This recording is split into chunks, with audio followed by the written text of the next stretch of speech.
सिद्धि के लिए सूर्य नारायण को दिया जाए। एक काली मिर्ची के पानी का जब रविवार को अगर लोटा भरकर शिव को समर्पित करा जाता है तो घर में तेज लक्ष्मी प्राप्त होती है। रविवार के दिन दे देता है।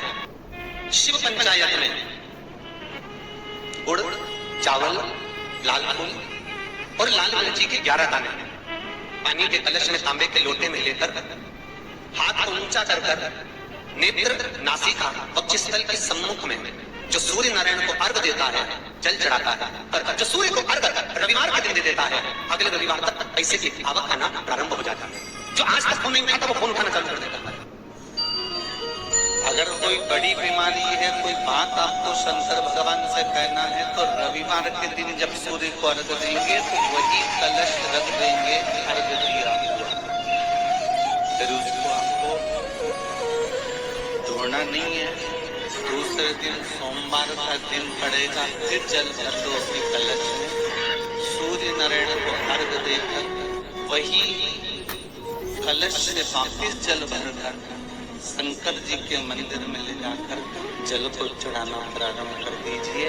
आपको स्वयं बड़ी रोग, बड़ी बीमारी में भी आराम लगना प्रारंभ हो जाएगा। आप कहो रविवार को अगर लोटा भरकर शिव को समर्पित करा जाता है तो घर में तेज लक्ष्मी प्राप्त होती है। सोमवार के दिन भगवान शंकर को अगर जल चढ़ाया जाता है तो हमारे घर में शीतलता का अनुभव होता है। मंगलवार को अगर शिव जी के मंदिर में, शंकर के मंदिर में जाकर 1 लोटा पानी चढ़ाया जाता है तो हमारे कार्य में उन्नति होती है। बुधवार के दिन अगर शंकर पर 1 लोटा पानी चढ़ाया जाता है तो जिन लड़कियों का विवाह नहीं हो रहा, जिन बच्चों का विवाह नहीं हो रहा, उन बच्चों के भी विवाह हो जाते हैं हमारा। गुरुवार के दिन अगर शिव जी के मंदिर में पानी चढ़ाया जाए, जल चढ़ाया जाए तो घर में विद्वत्ता का अनुभव होता है हमारा, बच्चे पढ़ने में प्रखर होते हैं महाराज। शुक्रवार के दिन अगर शंकर के मंदिर में जल चढ़ाया जाए तो नारी का अखंड सौभाग्य होता है महाराज।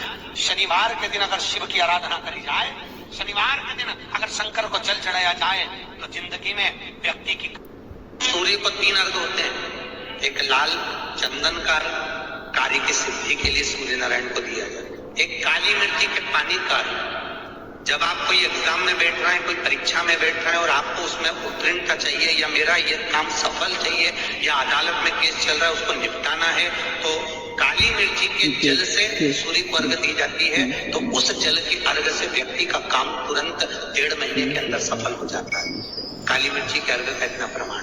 तीसरे नंबर पर है बेलपत्री के जल का सूर्य को दिया जाता है। बेलपत्री के जल का कौन देता है?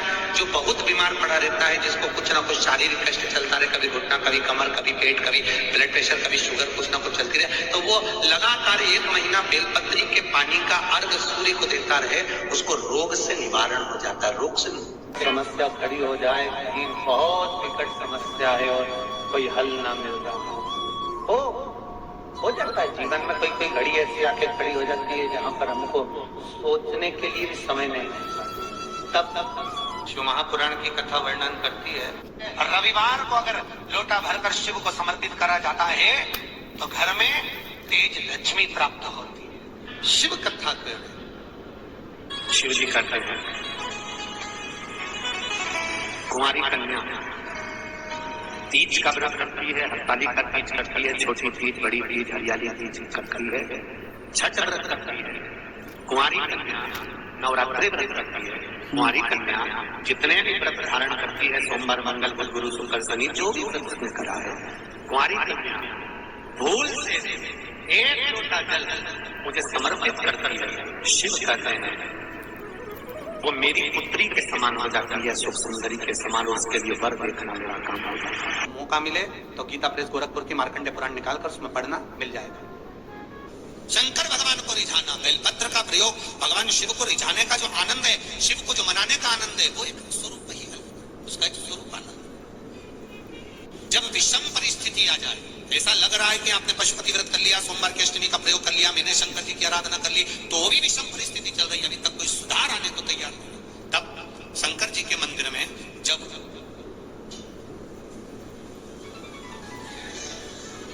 बेलपत्र चढ़ाने के लिए आप जाएं, तब प्रयास करिएगा कि बेलपत्र को, अशोक सुंदरी का स्थान सबको मालूम है ना?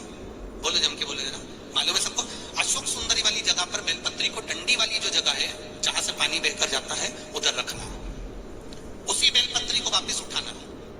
शिव जी के शिवलिंग पर जब बेलपत्र रखो तो डंडी का भाग, आप यहाँ बैठे हो तो डंडी का भाग पीछे की ओर होना चाहिए। शिवलिंग जैसे ये है तो डंडी का भाग पीछे की ओर, उसको रखकर 7 लोटा जल भगवान शंकर पर समर्पित कर दीजिए। अपने भाव को रखते हो। अगर विषम परिस्थिति चल रही है, आपने पशुपति व्रत कर लिया, सोमवार की अष्टमी का कर लिया, उसके बाद भी कार्य नहीं हो रहा, अटक रहा है, किसी कारणवश कोई फाइल मोटी है, थोड़ा समय लग रहा है, तो 7 लोटा जल का प्रयोग करें। धीरे धीरे 7 लोटा जल शिव जी को बाल्टी में भरकर ले जाए। अपने घर से 7 कलश जल शिव जी को समर्पित करना है और समर्पित करने के बाद उस बेलपत्री को वापस अपने ही घर पर लेकर आ जाना। 11 दिन 21 दिन उसको रखो, फिर उसका विसर्जन वापिस किसी नदी, सरोवर, तालाब या वृक्ष के नीचे कर दीजिए। बाबा हाथ पकड़कर बाहर निकालिए रहेगा। परिस्थिति एकदम विषमता, बहुत विषम परिस्थिति में उस जगह पर इसका प्रयोग कर सकते। सूर्य नारायण भगवान को बिना रुके चलने की आज्ञा है, बस चलते रहना है उनके अश्वों के साथ में। सूर्य नारायण भगवान को अपनी यात्रा पूर्ण करना, चलते रहो, रुकना नहीं है। और सूर्य नारायण भगवान चलते रहते चलते रहते चलते रहते में लगे रहे। जिस समय तक चलता रहा वो खरमास कहला। फिर वापस घोड़े आ गए, गधों को निकाल दिया गया और रथ फिर आगे बढ़ गया। क्यों कहलाता है? निकाल दिया गया और रथ फिर आगे बढ़ गया। क्यों कहलाता है? सूर्य नारायण भगवान को याद आया कि मेरे घोड़े चलते चलते थक गए होंगे, पानी कहां पिए? महाराज, मार्कंडे पुराण का चरित्र है, बहुत ध्यान से मौका मिले तो गीता प्रेस गोरखपुर की मार्कंडे पुराण निकालकर उसमें पढ़ना मिल जाएगा। सूर्य नारायण भगवान चलते चलते विचार करने लगे कि मेरे घोड़े प्यासे हैं, इनको क्या पिलाऊं? तब एक क्षण के लिए सूर्य नारायण भगवान ने अपने घोड़ों को रोक दिया और जल का एक कुंड देखकर वहां घोड़ों को पानी पिलाया। जैसे ही पानी पिलाया तो सूर्य नारायण भगवान को फिर ज्ञात हुआ कि रुकना तो है ही नहीं, करें क्या? घोड़े तो पानी पीने में लग गए। सूर्य नारायण भगवान ने देखा वहां पर गधे खड़े हुए थे। नारायण ने तुरंत उसी समय सूर्यदेव ने उन गधों को रथ में लगा लिया और उनको लेकर चल दिए। गधों को कहते हैं खर, इसलिए जब तक गधे उस रथ में लगे रहे, जिस समय तक चलता रहा वो खरमास कहलाता।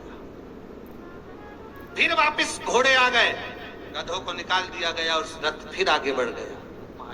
क्यों कहलाता है? इसलिए इसमें शुभ कार्य नहीं होते, विवाह, शादी आदि आदि फंक्शन कुछ नहीं होता। पर आज के जमाने में लोग सोचते हैं कि थोड़ा गार्डन वार्डन थोड़े फ्री मिल जाएंगे तो लोग, दुनिया के लोग इसी समय पे शादी करते हैं और बाद में फिर आंख में से आंसू बहाते, हमारी बहू ऐसी मिली महाराज, ऐसा हो गया महाराज। अब महाराज क्या करे बेचारा, ये बताओ, महाराज क्या करेगा? थोड़ा सोच समझ कर कार्य करिए कि हम जो शुभ कार्य कर रहे हैं, अच्छा काम कर रहे हैं, वो किस समय पर करना चाहिए।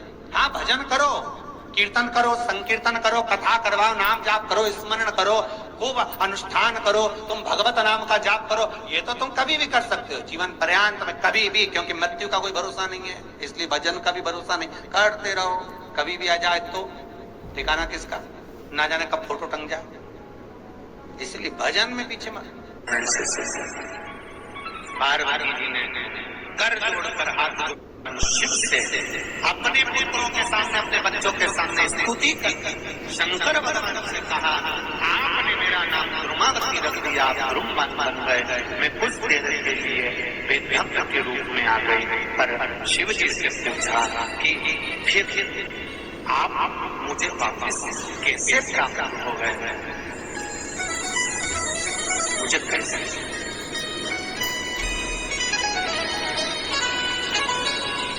शिव जी करते हैं, तीज का व्रत करती है, हरतालिका तीज करती है, छोटी तीज, बड़ी तीज, हरियाली तीज करती है, छठ व्रत करती है, कुंवारी कन्या नवरात्रि व्रत करती है। कुंवारी कन्या जितने भी व्रत धारण करती है, सोमवार, मंगल, बुध, गुरु, शुक्र, शनि, जो भी व्रत उसने करा है, कुंवारी कन्या भूल से एक लोटा जल मुझे समर्पित करती है। शिव कहते हैं वो मेरी पुत्री के समान हो जाती है, सुख सुंदरी के समान। उसके लिए वर देखना मेरा काम हो जाता है। उस कन्या के लिए श्रेष्ठ वर देखना। श्री शिवाय नमस्तुभ्यम। हर हर महादेव। आप सभी का मेरे चैनल धार्मिक वीडियो पर स्वागत है। पूज्य प्रदीप मिश्रा जी ने रविवार के बहुत ही अच्छे और अचूक उपाय बताए हैं। पूज्य प्रदीप मिश्रा जी ने बताया है कि रविवार के दिन जो भी भगवान सूर्य को अर्घ देता है उसकी ज़िंदगी से कष्ट हमेशा के लिए दूर चले जाते हैं। और पूज्य प्रदीप मिश्रा जी ने बताया है कि सूर्य भगवान को 3 तरह का अर्घ देना चाहिए। सूर्य भगवान को लाल चंदन का, बेलपत्री का और काली मिर्च का अर्घ देना चाहिए। अगर बहुत ज़्यादा बीमारी चल रही है तो हमें बेलपत्री का अर्घ सूर्य भगवान को देना चाहिए। पूज्य प्रदीप मिश्रा जी ने बताया है कि जो भी इंसान भगवान सूर्य देव को 5 चीज़ डालकर उन्हें अर्घ देता है उनके घर में कभी भी धन लक्ष्मी की कमी नहीं होती। पूज्य प्रदीप मिश्रा जी के उपाय और कथा अगर आपको अच्छी लगी तो प्लीज़ मेरे चैनल को लाइक कमेंट शेयर जरूर करिएगा। मेरा चैनल है धार्मिक वीडियो। पूज्य प्रदीप मिश्रा जी के नए नए उपाय और कथा आपको मेरे चैनल पर सुनने को मिलेगी, इसलिए मेरे चैनल को फॉलो जरूर कर लीजिएगा और कमेंट बॉक्स में हर हर महादेव अवश्य लिखिएगा। श्री शिवाय नमस्तुभ्यम। भगवान आप सभी की मनोकामना पूर्ण करे। इसी मनोकामना के साथ श्री शिवाय नमस्तुभ्यम।